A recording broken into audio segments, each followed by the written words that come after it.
Hello বন্ধুরা, সবাই কেমন আছো? আশা করছি সবাই ভালো আছো, আমিও ভালো আছি। আজ সকাল থেকে যা বৃষ্টি হচ্ছে আর কি বলবো।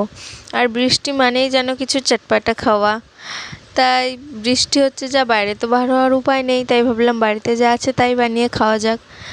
ফার্স্টে এখানে দেখতেই পেলে পেঁয়াজটা ছাড়িয়ে কেটে নিচ্ছি, তারপরে কাঁচা লঙ্কা কুচিয়ে, একটু টমেটো কুচিয়ে, আদা রসুন কুচিয়ে ভালো করে নুন দিয়ে একটু মিক্সড করে নিয়ে, একটু হলুদ দিয়ে, একটু লঙ্কা গুঁড়ো দিয়ে, বেসন দিয়ে ভালো করে আরেকবার মিক্সড করে নিলাম।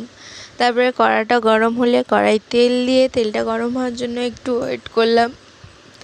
তেলটা গরম হয়ে গেলে একে একে পেঁয়াজগুলো সব ছেড়ে দিলাম।